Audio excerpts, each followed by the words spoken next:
These guys are ridiculous. These guys are ridiculous.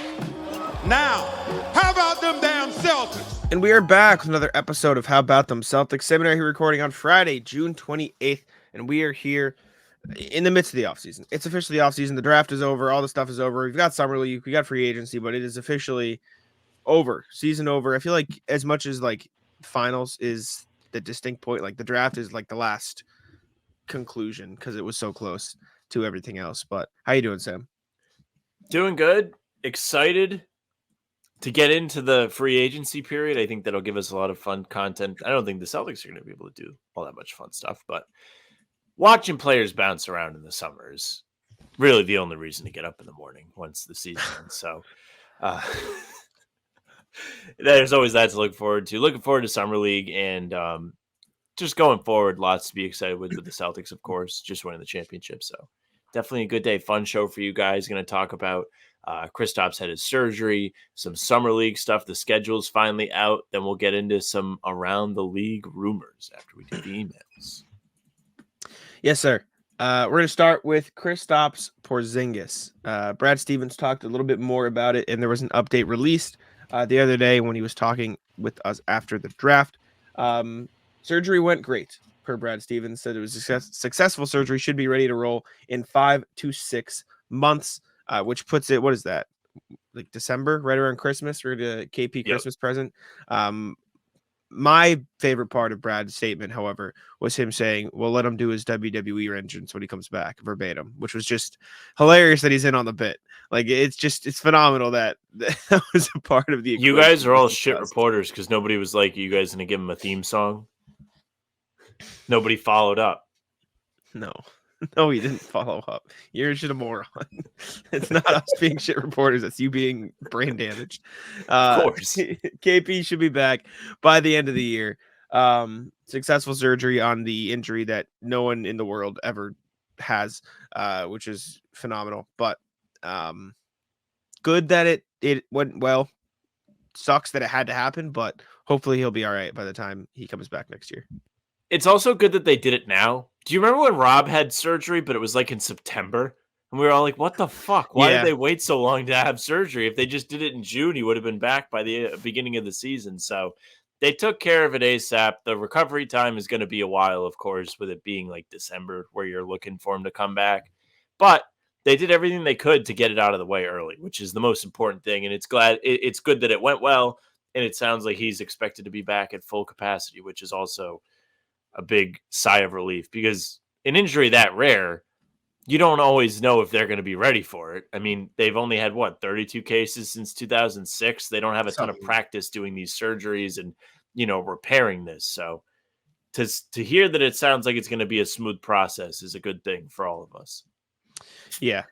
Hopefully, like I said, everything went well, it sounds like, but hopefully it's like, you don't want another Rob situation where it's like, oh, he's back, but he's not really back. You want him to be back. Like Kristaps, they need to treat this as if once he comes back, he's good to roll. Obviously, there'll be minutes restrictions and stuff like that, but you don't want him to be out and again in like 2 weeks. Like, this needs to be a cut and dry, whatever. And you don't know how it's going to affect the rest of his career. Like, you don't know how impactful the injury is going to be moving forward, but all you can do is hope, treat it correctly, and then go from there, I suppose. But that does beg the question, should they bring in extra help? Obviously, they drafted Anton Watson. They're going to ideally re-sign Luke Cornett and Xavier Tillman, bring back Nemi Ishketa on a team option, and they'll have Al Horford still. So in the ideal world, they'll have plenty of big man depth. However, if they could snag someone in free agency on a minimum contract, that could be a deal. Brian Robb of Mass Live put together a list of potential guys with an old friend right there front and center for you guys to look at here. But we're going to take a look at these realistic free agent targets for the Celtics at the center position, again, as put together by Brian Robb. Shout out B-Rob. Let's take a look. So obviously Tice there. We'll start with Mo Bamba, Sam. Thoughts on Mr. Mo? He has a cool song. I think we've done this dance before, too. Was it last summer that we were like, what if they brought in Mo Bamba? Because we were thinking about, maybe it was trade deadline stuff. I don't remember, but I know I've done he has a song thing before. And he didn't play a whole lot for Philly. He did get a little extra run when Embiid went down midseason, but he hasn't really panned out the way everyone had hoped in the draft. I remember when he got picked in the top 5. People thought the Celtics might trade up and go get him. There was rumors of that. It's good that they didn't. He hasn't really panned out. He could be a decent backup, break glass in case of emergency guy because he has similar like high peak skills to Porzingis. Like he likes to try and stretch the floor. He's a decent shot blocker, but ultimately he's not able to move well enough. He's not as disciplined on defense as he needs to be. I don't hate the idea of Mo Bamba in theory. He's got a 7'10" wingspan, which is insane. He can shoot the 3 a little bit. He just hasn't put it together. And it feels like if you're the Celtics, maybe you bring it like you have your young chance guys in Tillman and Watson. Maybe you get like a veteran guy. That said, another guy B-Rob brings up, Jackson Hayes, who's also young, very athletic. He is a more, I don't want to say switchable because I don't think he's the best on the perimeter, but he is quicker. He's definitely more athletic. He's only 24 years old. Played this past season with the Lakers, and I think he had an all right season with them. He had a good game against the Celtics. Played in 70 games, averaged 4 and 3 rebounds in 12 minutes a game. Shot 72% from the field. Doesn't shoot threes. I wouldn't hate this. I don't dislike this idea at all. He's a big guy. He can move his feet well. He's athletic. I like it better than Bamba if we're ranking them. Yes. But Hayes, yeah. Bamba, current power rankings. Again, he had that monster game against the Celtics at the Garden. Like he got 1 billion offensive rebounds right off the rip and proved he could impact the game. Like if this is a guy that you're just going to have deep on your bench, it's probably just as good as having Kornet. Kornet's probably a little better just because he's been here. He has chemistry with the guys. They kind of know how to play together. But Hayes, if you're looking about upside, like he's still young. You can still kind of shape him. You can still work with him. Like he's not going to be perfect, but he is athletic. He's strong. And he's, from what I remember, pretty durable. Like he doesn't seem to get hurt a lot. I don't remember tons of reports of him being injured. I mean, obviously, when you're not one of the top stars, I'm not going to hear about him missing a game or two in LA. So he's definitely a better option than Mo Bamba for sure. Yeah. Next guy up, Mason Plumlee, spent this past year with the Clippers, and I think he wasn't traded. He got hurt.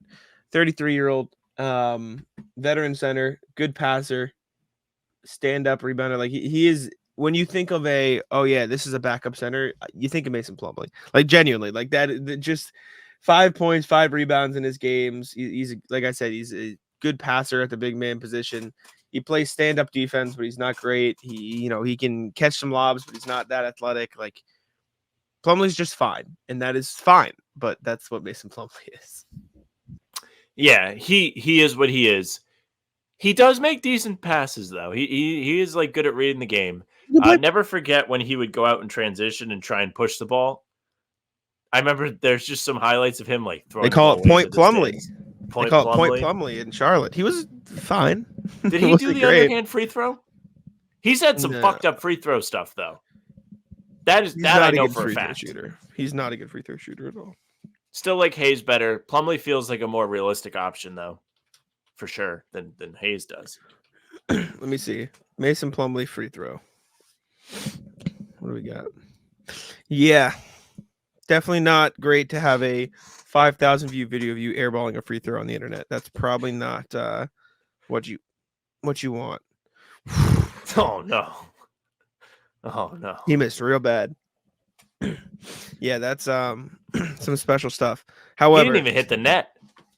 I will say Mason Plumlee might have some of the best role player highlights I've ever seen in my life.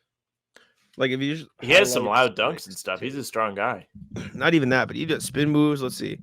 What do we got? Yeah, right here. Slickest big man handles. Watch this. Let's stay. We're watching this. Getting hit with the ads, Jack. No. Wait, how did you just skip that ad? Plumlee. Huh? How did you just skip that ad without actually skipping it? If I click on it, the video. Yep. Then the ad comes and then up. just go back. Yeah. Oh. I'm teaching the ways.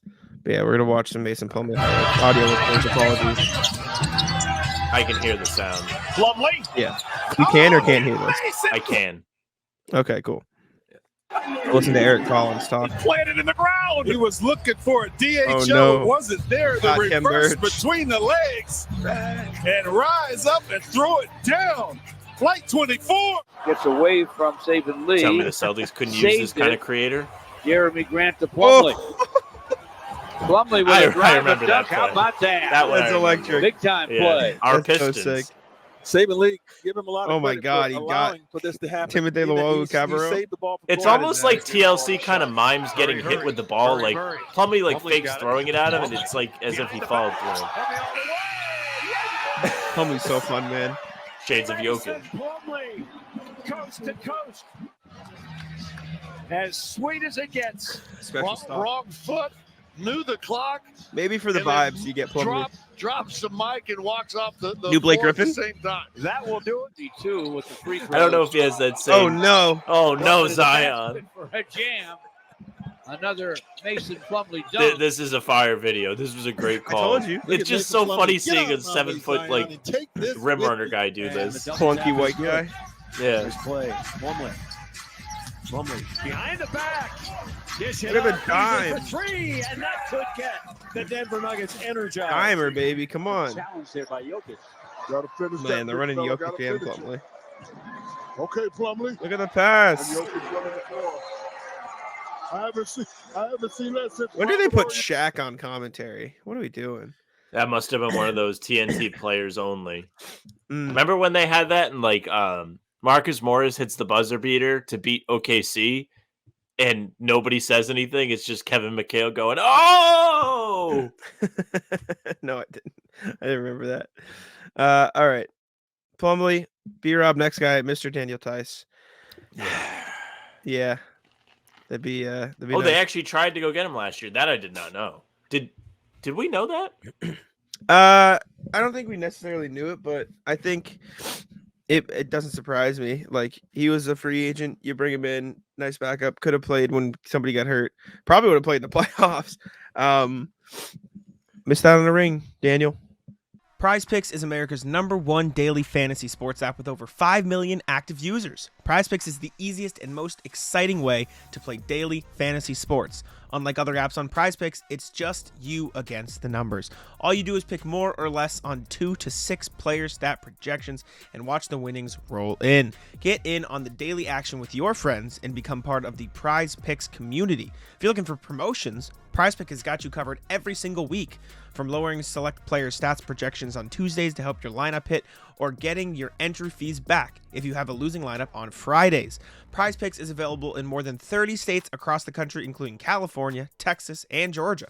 Sam and I use Prize Picks all season long. You guys saw it before all of the pregame shows, but now it's the offseason, so we got to find some other things. Take a look at the Red Sox. Jaron Duran. Never know. He's been pretty good. Might as well take a look at his hits. You look at Caitlin Clark, the WNBA. You look at Alyssa Thomas, the WNBA, the Connecticut Sun, right there. The points. More or less?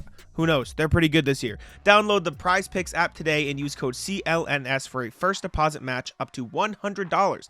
That's code CLNS on Prize Picks for a deposit match up to $100. Pick more, pick less. It's that easy. You fucked up, He brother. needs one. Come get a ring. Do we Shout have out any Daniel Daniel Tice, Tice man. highlights to throw on? Is this just a highlight pod now? Mixtape.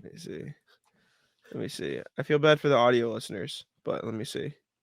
This is the last one because we love Daniel Tice. Daniel Tice. Can we do the one of him getting kicked in the face?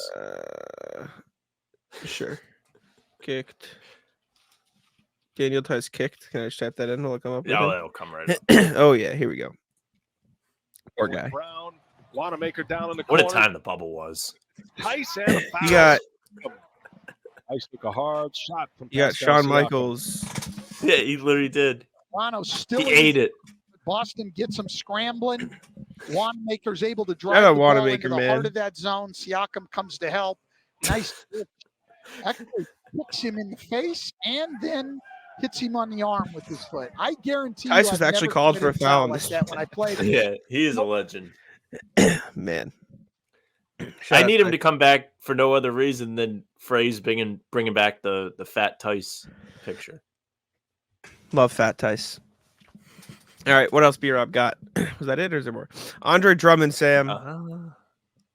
Mr. Drummond. Greatest rebounder of all time. Greatest rebounder ever.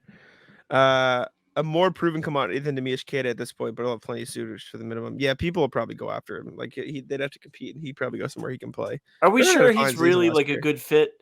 Are we forgetting Probably not in the Boston. Torrey Craig?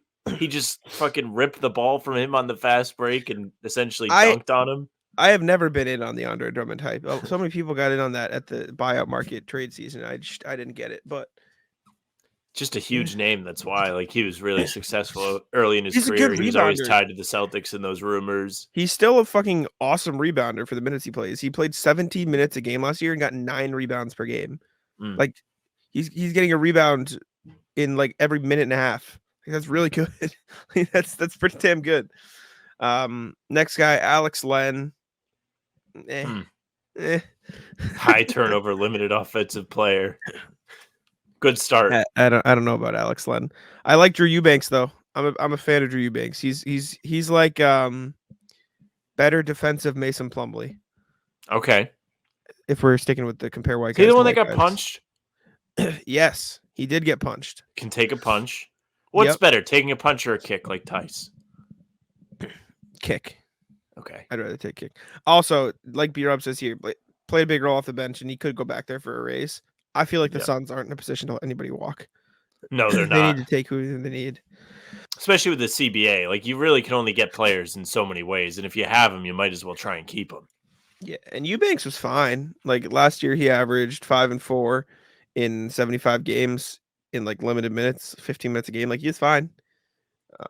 You probably keep him around if you can. Next guy, Goga Batadze, or last guy, I should say, Goga Batadze. Not a shot. He ends up here. No.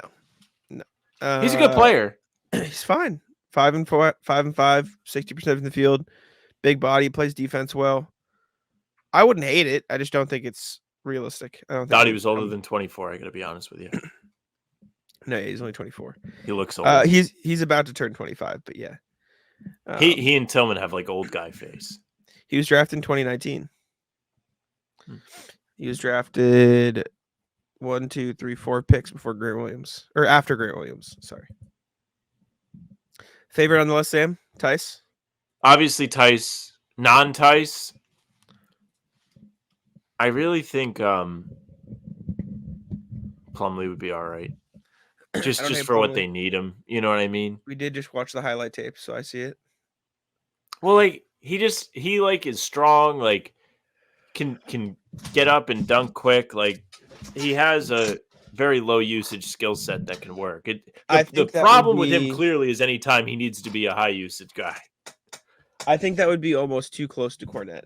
Like I think at that point you go get Jackson Hayes, bring yourself something different, can switch a little bit, athletic, get some lobs up. I think Jackson Hayes is my favorite, despite the fact that it's probably not super realistic. But anyways, next thing is Celtics Summer League schedule has been released. I'm trying to find a picture just so I can put it on the screen, but it will be, yep, here we go. First game of Summer League. Thank you, Yahoo Sports. Saturday, July 13th versus the Heat. Monday, July 15th against the Lakers. Wednesday, July 17th against the Hornets. And then Friday, July 19th against the Mavericks. So those are the games that have been announced so far. There's a fifth one that's going to happen as well. We don't know the date for that. Summer League's coming though, Sam. It's right around the corner. I want to know what sickos are staying up till 10:30 to watch a Celtics Summer League game. That won't be there. Oh, yeah. I mean, if we were home, we would be. Absolutely. But yeah, we're probably. be there, so we don't have to. Probably. I don't know. I got work on. No, you know your dumbass would watch it. Sam froze, but he would watch it. You would get me. You would get me. I'd be like, yeah, they got to beat Bronny, and I'd be all in. Yeah, we'd be watching. We'd be doing a recap after the game, brother. Come on. We recapping the Summer League games? We did last year. Okay, bet. I'm in. Yeah, we are. But yeah, Summer League schedule July 13th, 15th, 17th, 19th, 6:30, 10:30, 5:30, 4:30. So I'll read them again for the audio listeners. Saturday, July 13th, 6:30 against the Heat. And who's their rookie? Who'd they get? Khalil Ware. Monday, July 15th, against the Lakers and Brodie James and Dalton Connect at 10:30. Wednesday, July 17th against the Hornets at 5:30 against Tajane Saloon and KJ Simpson. And Friday, July 19th against the Mavs against somebody. Who did they draft? They draft recap. Who did the Mavs get? I know they got a guy with the 60th pick, but I don't know. Did they make a first round pick? Oh, I guess they didn't. I don't believe they did. Oh, I think they traded it in the in some deal. Because they didn't make a first round pick, and they only made one second round pick as well. They drafted Ariel Hukporti, but he was traded to the Knicks even. Yeah, so the Mavs have nobody, so never mind. Anyways, let's move on to the email. A reminder, as always, you guys can email us at hptcpod@gmail.com with all your thoughts. We love hearing from you. Make sure to send us one there. I have to pull up the email, though, because I only have my personal email open. Here we go. All right. First email we got is from Mr. Joe Abbey. Joe Abbey? Abby? Sorry, Joe. ABI. Let's see. Oh, this is Joe. This is the guy I met at the Al Horford event. Yes. Shout out, Joe. He says, Lefty Laser. Afternoon, guys. First of all, Jack, thanks for the shout out at the end of the pre-parade episode. I got you, Joe. Thanks for coming up. We appreciate it. It was very fun. Great meeting you and Noah among the mob attempting to get chicken from Al. Baylor Shireman, great pick from Brad from that Creighton system. An underrated aspect of this is that they took him in the first round, so his contract is locked, guaranteed, and contributes to the luxury tax calculations. To me, this means Brad must really like him to guarantee him a roster spot and contribute. I also think this means at least one of Cornette, Tillman, O'Shea's fee will be gone. Of course, it's not realistic to keep the roster 1-to-1 together over a year. This also provides a developing alternative in the event that some bum-ass team looking at you, Philly, offers Hauser a $15+ million a year or something. Given the recent KP surgery and assume that Al drew load management, which players on this roster do you think step up? Do Walsh and Kada start to play rotation minutes? Do they bounce between Maine and Boston? Does Baylor crack the end of the rotation immediately? Thanks again, Joe. Thanks, Joe. I don't necessarily know if Baylor will get a ton of run. I think he'll be back and forth from Maine because he's on a standard deal and not a two-way. I think he'll get similar to Walsh treatment, although he'll probably play a bit more minutes. I think Tillman's going to get more minutes next year. I think Cato will probably see a bit more run next year, although he kind of saw a lot of run this year earlier in the season. So I think you'll see similar to that again. And I think actually, I didn't even think of the idea of Drew load managing. I don't think he'll do it a bunch, but that could actually open up minutes for Peyton and Shireman a bit more, which is fun. I think Joe makes a good point about Brad being willing to give him a guaranteed deal with the first round pick. Like they could have easily traded back and got him still probably. So his willingness to do that makes it very clear that he's interested. He told you guys at the presser on Thursday, he was thrilled that Shireman was there at 30. He couldn't believe it. And they were so happy to pick him.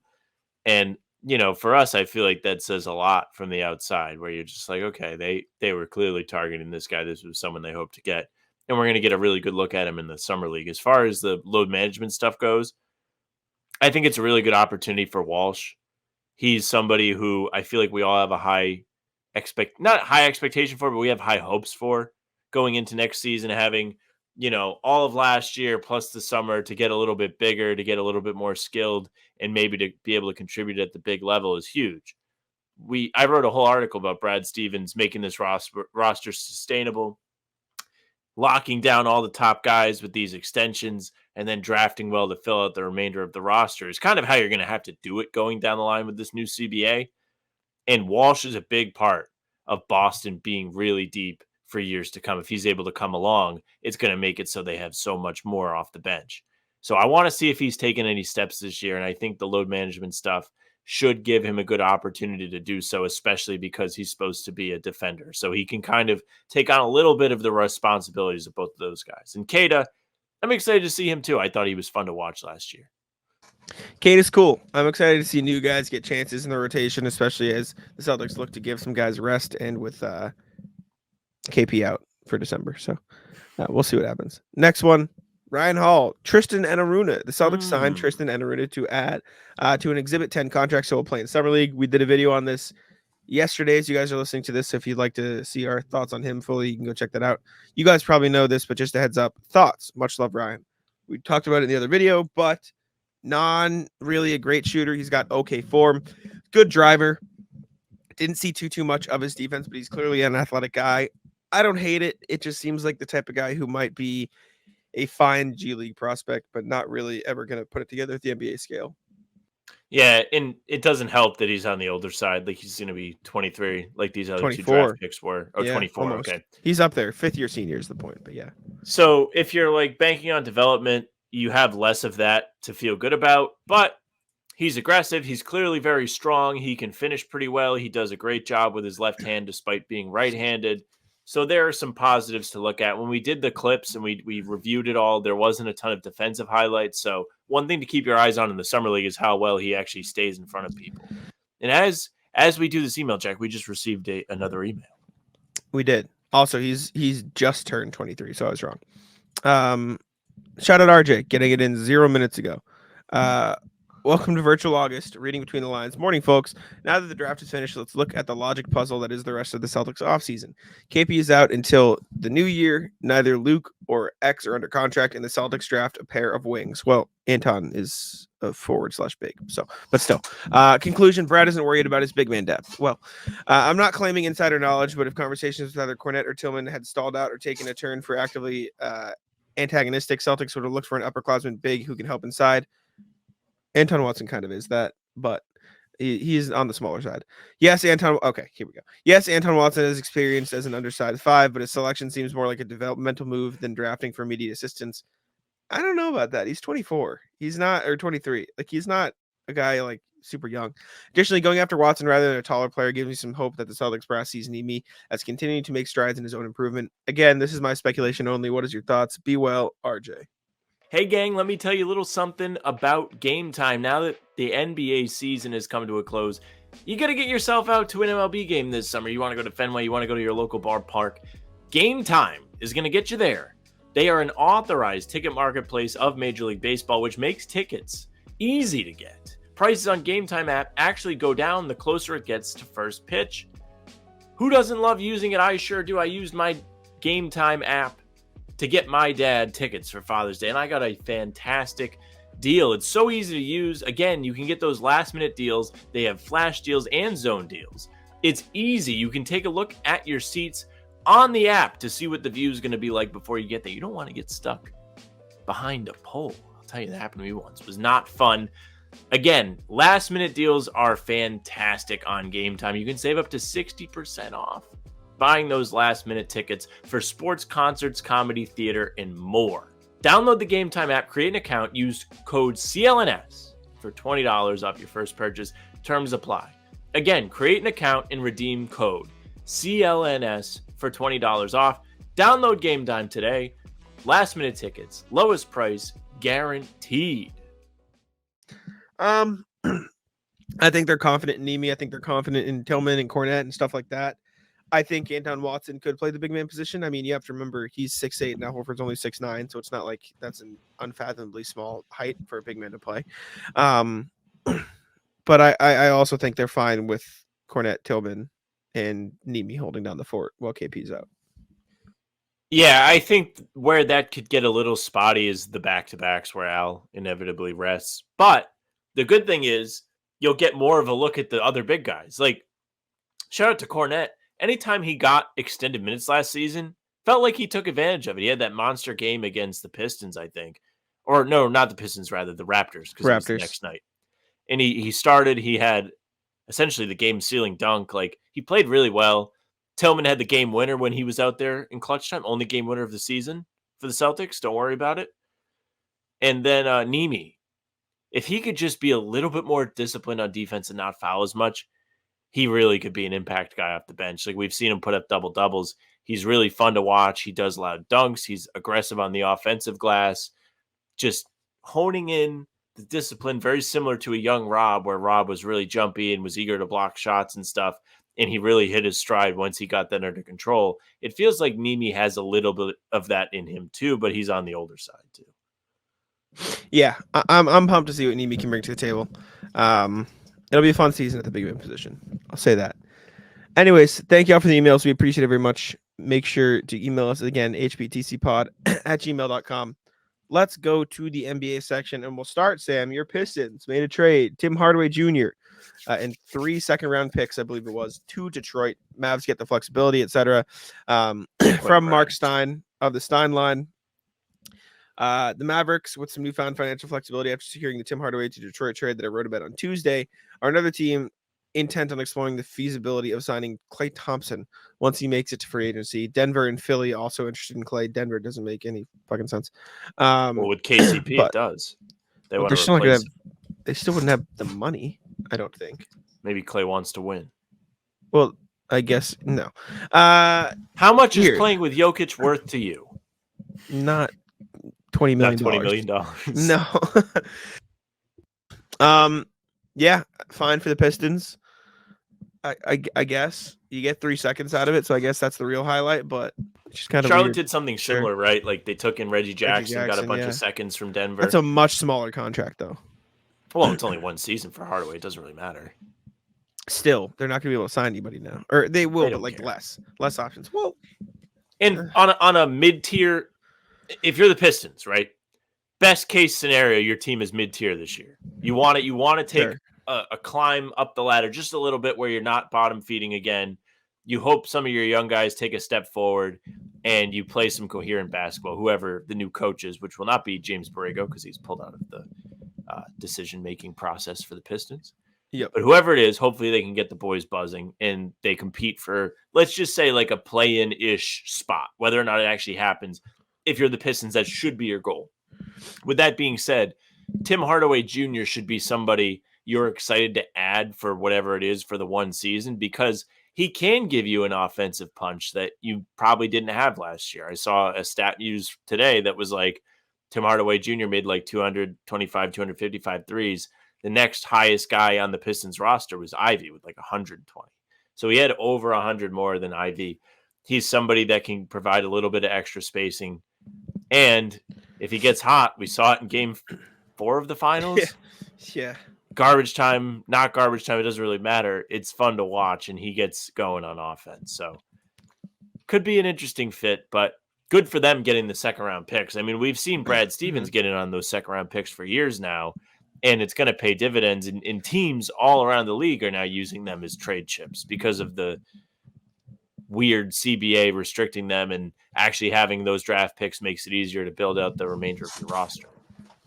Yeah. And I mean, Tim Hardaway Jr. has been nothing if not consistent for the past 3 seasons. Oh my God. I'm looking at these numbers. 14.2, 14.4, 14.4. Yeah. Shot 39.4, 40.1, 40.2. From 3 or overall? Overall. Oh. Yeah. And then shot 33.6, 38.5, and 35.3. So that 3-point shooting has been really up and down. But 3.7, 3.5, 3.2 for rebounds, 2.2, 1.8, 1.8. You know what you're getting with Tim Hardaway. They know what they traded for, basically. But yeah, fine, I suppose. Just getting the 3 picks is fine. Raptors have extended Immanuel Quickley 5 years, $175 million, $35 million per season average annual value. I love Immanuel Quickley, but oh my God, that's a lot of money. That's so much money for Quickley. It feels like big overpay. You kind of have to. You kind of have to. I'm trying to pull up the Raptors spot track right now just to figure it out because I don't know shit. I haven't looked into the CBA since last summer because it hasn't been relevant. But I can tell you, tying up all of your cap space in Scotty Barnes, Immanuel Quickley, and RJ, probably not the greatest moving forward for your success. Listen, I like Immanuel Quickley a lot. I think he's a really good player. I think he's a good defender for his size, too. He averaged 17, 4, and 5 last season on 43, 39 splits. He's good. $35 million is a lot. And it's not like he's 21. He's 25 years old. Like that's just a lot of money. That's a lot of money to pay Immanuel Quickley. So right now, Spotrac says they have negative $59 million in cap space, which is right in the middle of the league at 16. They have another $18.7 million before they hit that first apron and $29.5 million before the second apron. So going forward, it's not going to be super easy to bring in more help for these guys. You're going to have to draft well. You have to hope Grady Dick pans out. They just traded for Davion Mitchell. They did get Jonathan Mobo. So they got Mobo and they got Ehrlich. They got 2 of our guys. Mm-hmm. Yep. Jacoby Walter in the first round. They'll be fine. Like it looks like they're headed for mediocrity for a long time. Which sure does. I mean, you have to really hope Scotty Barnes gets better because they just paid him. I think Scotty Barnes will pop. I think RJ Barrett will keep getting better up there. I think he had a really good second half of the season once he got traded. I think Quickley will get better too. I think Grady Dick will get better. Like I do think they'll like be a playoff team the next 3 years, but I don't think they'll be like make it past the first round playoff team with this core. Right. And there's just so many other teams that are like out of the playoffs, low in the East, that are taking better measures to set themselves up to compete. Like Toronto has players, but they're not really knock your socks off players, but they're paying them and they're locking themselves into this uncomfortable salary cap tightness. Whereas like we just saw Washington offload like their entire team. They traded everybody away. They traded Avdia. They brought in Brogdon, who's going to be expiring soon. Like they're just looking to bring in young players and try out players and see who they want to keep. And it's interesting to see all of these different teams try and approach the new CBA in their own way, because some are really taking swings at it. Like we saw Phoenix last year go all in on trading for guys, and they brought in Bradley Beal. And Brad Stevens talked about like how the Celtics did the same thing, but they did it right. Like they found the right fits. They didn't just trade to trade, and they allowed themselves to get all of those things out of the way before the new CBA went into place. Now you can't really do that as much. So these teams are going to have to build organically. Yeah. It just feels like a lot of money for a guy who is good. And put it this way, like $35 million isn't going to be a lot of money, like a lot of money in a couple years. That's more than Derek White is set to make in an extension, right? Yep. Slightly. Yep. I guess you're banking on the progression and his being younger and stuff like that. We'll see. We'll see where that lands them.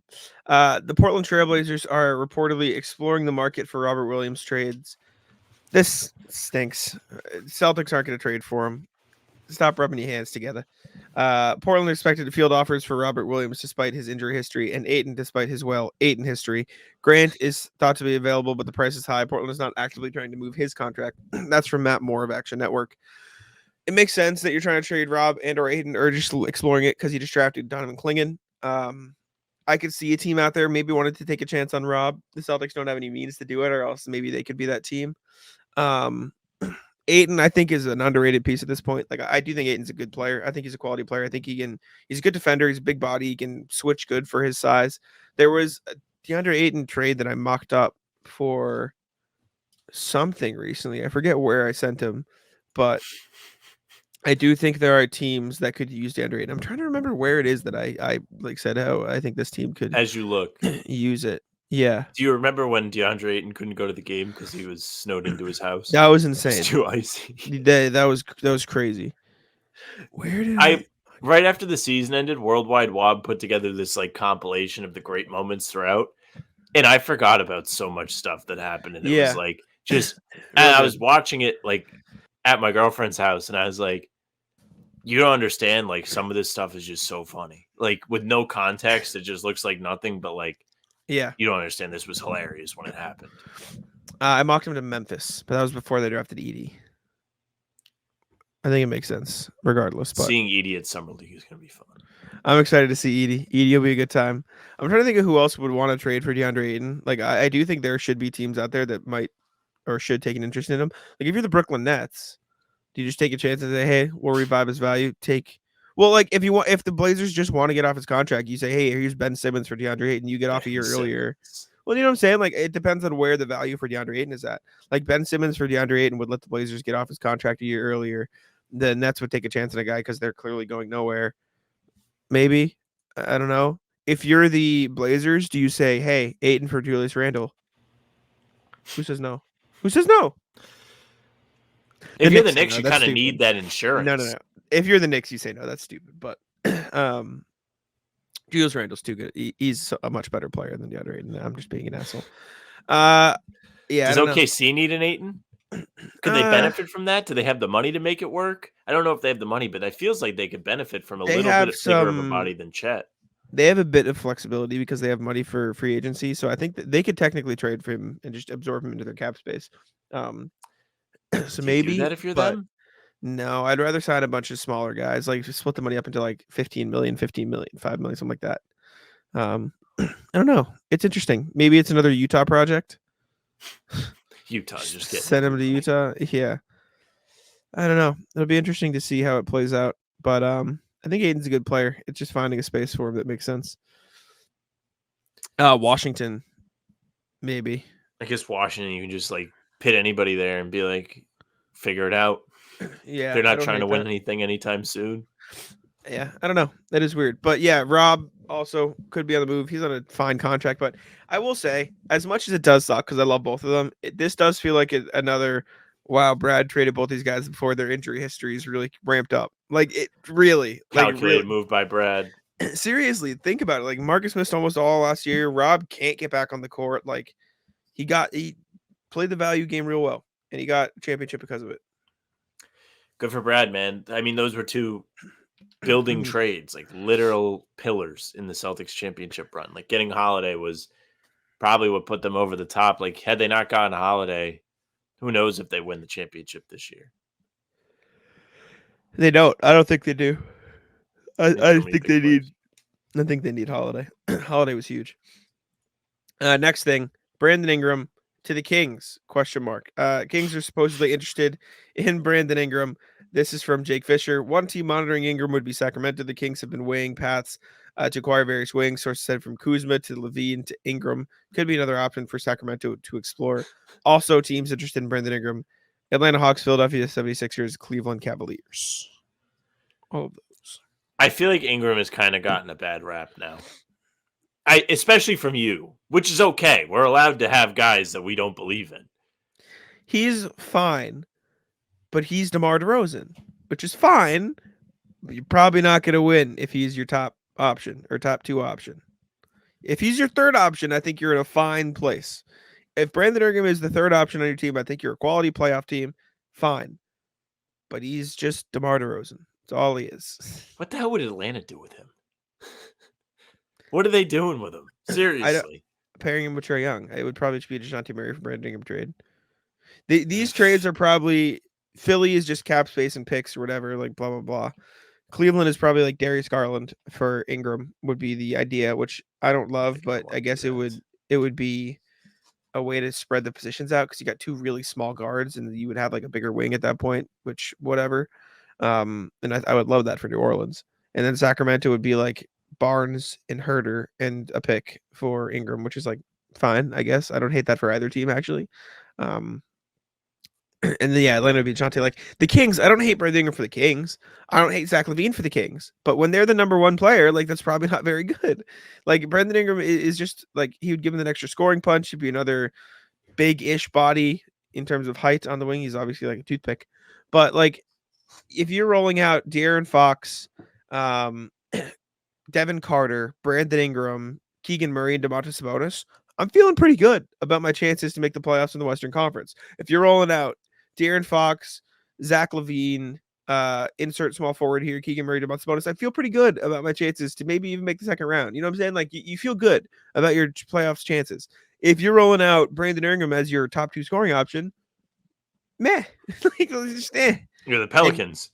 And, yeah, you're gonna have to sit him in the play-in. Tough. So the major problem with trading for Ingram, he needs a contract extension. So yeah, it's like I hate the Zach LaVine contract. I think it's atrocious. I think it's gross. I think it's far too much. However, you're no longer at the very beginning of it. So if you trade for Ingram and then you overpay him, you're like, wait, we don't like this guy. Then you're not going to be able to get rid of him because nobody's going to want to pay him. No, Especially if you're trading him after paying him that. There's a reason for it. No team's going to be like, oh, yeah, we'll take that contract that you just gave him and you're already ready to get rid of him. Yeah, we'll take him right off your hands. That's not going to happen. It's a very risky move, and it's probably riskier than we all give it credit for. I think he's a fine player, but I think trading for him at this point is a very difficult spot.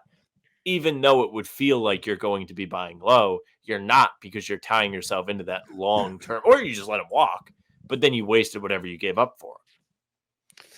Yeah. Like what would you trade for Brandon Ingram? Like what What team teams am are you I? looking at? Okay. Yeah. Like what team are you looking at and say, yeah, this is our missing piece. Like we want to pay this guy $30 million a season to be a part of our core. That's the problem.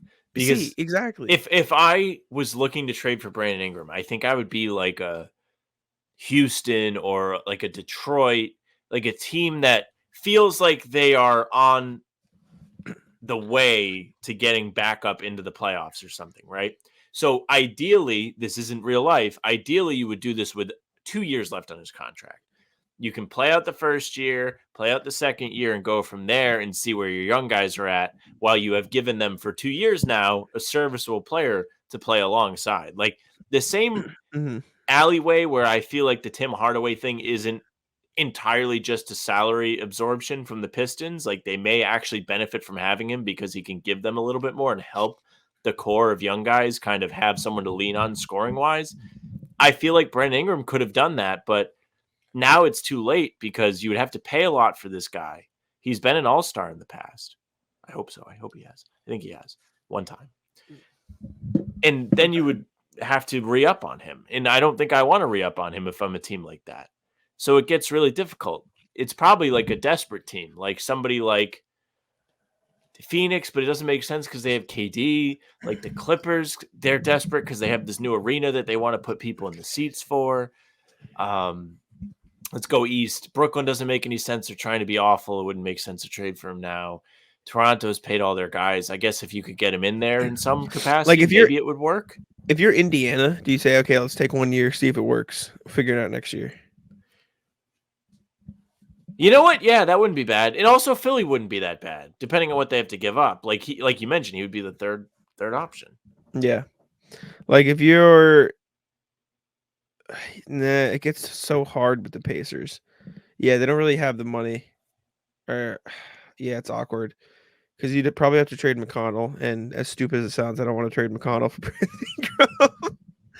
Ingram. I don't want to trade Miles Turner. I don't want to trade Neesmith. Like Jarris Walker. But then with the yeah, it gets awkward there. I like the fit, but it doesn't really feel like a trade could happen. I don't know, man. I'm not like bored. I'm thinking. No, it's just it's nothing. It's realistically it. Like there's nothing. It's nothing great. Brandon Ingram, are you like counting down the days for expansion so the superstars get a little bit more spread out in this league? You get a little bit more respect. Perhaps you are. All right, Ratless time. What you got? Rat list. I think I'm addicted to mints. So at my job, they have a jar of the Lifesavers wintergreen mints. The first thing I do when I get into work every day is I go and I grab 5 mints. Right off the rip. Rip through them fast. Each day I go into the office, I'm probably eating double-digit mints. My buddy and I consistently talk about how many mints we eat. So I Googled it and I looked up, is it dangerous? Is it dangerous to eat? Can you see side effects? Will it affect you if you eat too many of these Lifesavers mints? This is what I got. Google says, eating too many Lifesavers mints can have different effects depending on the type of mint. Peppermint, which is not what I'm eating. Wintergreen. Wintergreen mints contain methyl salicylate, which can be toxic and cause problems like fever, vomiting, and respiratory issues. Small children and cats can especially be affected, and doses of less than a teaspoon can be toxic. Wintergreen can also worsen stomach and intestinal inflammation and may cause allergic reactions in people with asthma, nasal polyps, or an allergy to salicylate or aspirin. So it can really fuck your shit up if you eat these mints and you're addicted to these mints. I'm addicted to these mints. How many have you eaten? How many do you eat a day? I'm getting double digits every time I go in the office. Yeah, that's fucked. Like me, when it comes to eating mints at work, is the Wilt meme of all the stats. That's a problem. It's just that's a addicting. problem. And I want to, you know what? I bet you they're actually like legitimately addicting. Like there is an addictive aspect to the mints because I'm not the only person I know that has been like, I think I'm like, I can't have these. I'm addicted to them. See, you know what my problem was in high school? It wasn't necessarily an addiction. It was like, I guess you call it addiction. I couldn't go like an hour without chapstick. And the reason is I need to get chapstick for Vegas. chapstick. Don't. I refuse. I don't use chapstick anymore. I don't. Because chapstick. What did you do last time we went? Did you get any? I think I did. You but suffered? I know. I think I got some. But like, apparently some chapstick, I heard this from somewhere, so take it with a grain of salt. Maybe I'm a moron. I'm pretty sure they put like something in chapstick where it helps like the short term, but over time it dries out your lips again. So you just buy more chapstick. It's like Dasani. Yeah. What the fuck is what's Dasani? Doesn't Dasani have like a little bit of like just enough salt in it to where you get thirsty again, so you get more water? Oh, I didn't know that, but that makes sense. Yes, some chapsticks can dry out your lips. So you can apply and it becomes a vicious cycle. Like it's fucked. And so I would be in high school just like desperately needing it, like when I was younger. So I don't use it as much as I can because it's a cycle. I hate it. I feel like it's a need in Vegas. I get a plan for Vegas this time because I got fucking smoked when we went in December. I lost my voice. My lips were dry. I was consistently sniffling. I got absolutely bodied by the climate in the desert. Mm-hmm. It was brutal. It was bad. It's gonna be because it was cold too. Yeah. I don't know. Nervous. Ratless my dogs. So I went to Dunkin' before I got home before recording this. I was in a rush because I had a meeting and then we're doing this and then I have to go back out for a haircut in like 30 minutes. I have 2 coffees in my hand and go into the back gate. I open the back gate and they are there waiting and they push the gate and I just spill coffee all over me. And I didn't have time to change because I had a meeting or this. So I just had like, it's dried by now. You're in the coffee shirt still? Yeah, it got mostly on my pants and like the side, but okay, it just all over me, and I'm just. Do you I'm smell like coffee? Pissed. I don't think so. There are worse things to smell. My shorts do. My shorts smell like coffee. I was so mad because like I had like one in this hand, one in this hand, so I'm like I put one on here with like it like my chin holding it up because I have to open the gate, so I would go and then it slams into me and I like catch it, and then I'm just sitting there with like it leaking out and dripping all over me. I was so mad. It was so fucking annoying, man. Because at that point, I was already like frustrated because I'm like, all right, I got to go back to get a haircut later because they were busy. I have to, scramble home for this meeting. Dunkin' took a million years with my order because I don't know, they were stupid today. I was rushing. I had to do this. I was just already like in a like frustrated mood. This is why if you watched the video yesterday, that was why I was mad at the tier list so much because I was fresh off getting coffee spilled all over me. And so I was just like in a shit mood, like really mad. I didn't know that. I was just like pouring it on, laughing at I know. it. I was in such an angry mood. They just fucking dumped coffee all over me. I was pissed off. Do you have like a Ring camera or anything? No, I wish. That'd if you funny. Had a Ring camera, that'd be content. No, I wish. You need to recreate it for the cameras. Absolutely not. Rat list Kyle Filipowski's girlfriend. Yeah. This isn't even like a funny haha rat list. This is some creepy whack shit. So that's you insane. Can help me tell this story because I don't know all of it. But the synopsis, the basis, the gist of it is Kyle Filipowski has been seeing this girl, has been with this girl since he was in high school. She went to prom with him as a senior. He was 18. She was 23. Okay. And since then, she has groomed him and continued to groom him into becoming a Mormon. So he gets drafted by the effectively, yes. And in the process has had him cut off his entire family. Mm-hmm. So his brother went on Twitter yesterday and like was talking about it or like hinting at it, et cetera, saying he reached out to like Jonathan Givney, who's like ESPN's draft guy, Yes. to try to give him the story, but he hasn't had a way to get in contact with him. But it's just like this whole fucked up thing of like, it's like the PJ Washington, Brittany Renner situation. You remember that? No. Like he was in high school and she was already like eyeing him. And so by the time he was in college as like a freshman, she was like 23, 24, and they were like dating. And then Should I know who that is? Brittany Renner. It's his like kid's mom now. Okay. Because she was pregnant and then I don't think they're even together anymore. But like it's effectively this kid's gonna be the NBA. I see it. I see. Watch. So she was You know what I'm manipulating him to essentially cut his family off so she reaped the rewards of him making the league. I don't know if Brittany Renner had him cut his family off. I just know she I'm talking had about his Filipowski. child. Yes, effectively. So she could get the bag. Some creepy, weird shit, man. It's so weird. It's so creepy. Is Filipowski, was he a one and done? No. No, 2 sophomore. Yeah, very weird, man. Very weird. Yeah, his girlfriend looks older too. Like she looks older than him, like significantly. Not like she looks super old. She's got wrinkles, but she like you can tell that she is older than he is. Do you know what I'm saying? Yeah, a little bit. I can see it. I want to see. Let's see. Yeah, he was allegedly estranged from his family. It's just such a weird situation, man. I want to see the age thing. Hutchinson is reportedly is 26. Filipowski turns 21 later this year.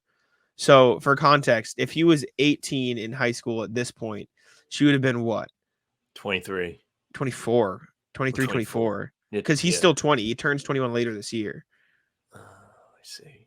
That's so if he was let's hope that she wasn't 23 when he was in high school, Jack. If he was 17, yeah, no, this I don't like this at all. I'm not a fan. That's super creepy, super weird, super fucked up. I don't know if I have anything else. I'm trying to think. Nothing at the Airbag Center. Obviously, traffic is traffic. I gave Noah a ride home because she doesn't have a license. The traffic in Cambridge is so fucking insane. It was nuts. It was like 7:30 at this point, and we're just sitting there. Like it was all the way backed up. That was some of the most insane traffic, like non-highway traffic I've seen. You know what I'm saying? Because like obviously you'll get like stop and go on the highway, but seeing that on like a normal street just in the city, and also I am the biggest. If you have room, walk regardless of if there's a walk sign. These people just don't have room and they go anyways. Like these people are like, I'm gonna hit you. Like they're willing to. Oh be hit. Yes. There was one time I was pulling up to a stop sign and the sun was in my eyes and I like stopped, and as the sun went, I was like, oh, there's a person there. Holy shit! Like you're just going, huh? Holy my god. Yesterday I was leaving work, and to get to the highway from my building, you come up a hill and there's a crosswalk, and to your left is like all these people that just got off the highway. So it's very difficult to get out. And I finally get a gap. There's nobody behind me. And then this fucking guy just walks right in front of me. Does he have the right of way? Yes.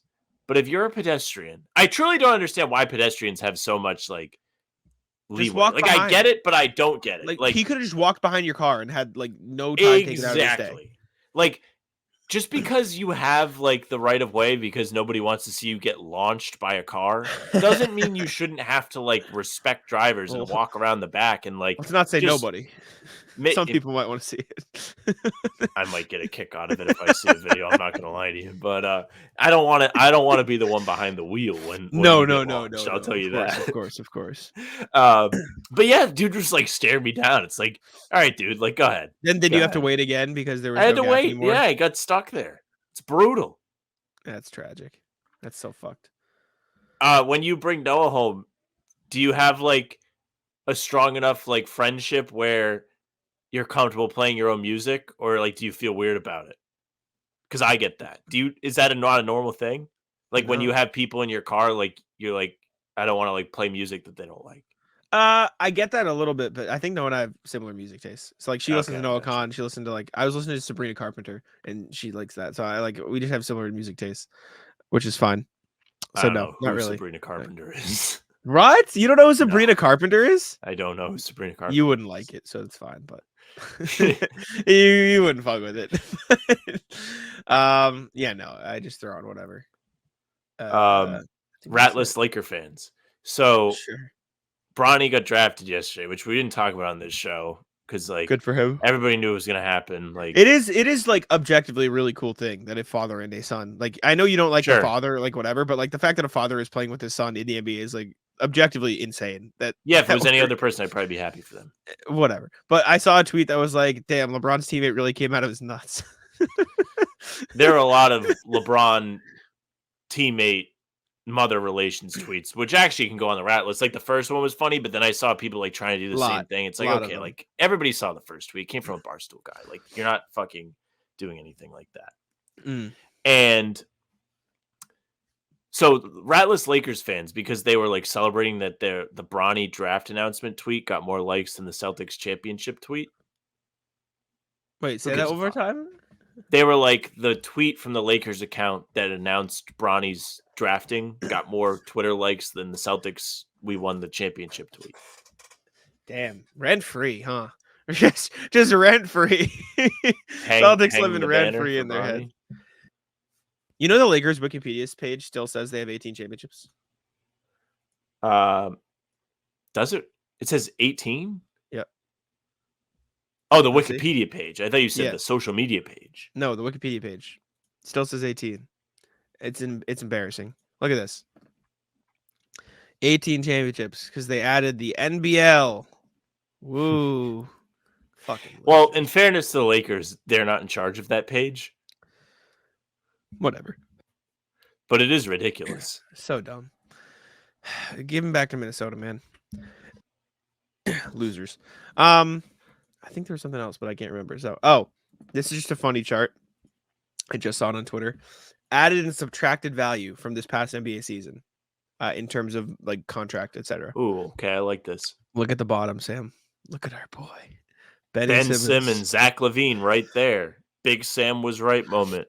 Well, Julius Randle. The context with this is because these guys barely played. It's less like if they're good and more because they are paid so much but didn't play on the court. You know what I'm saying?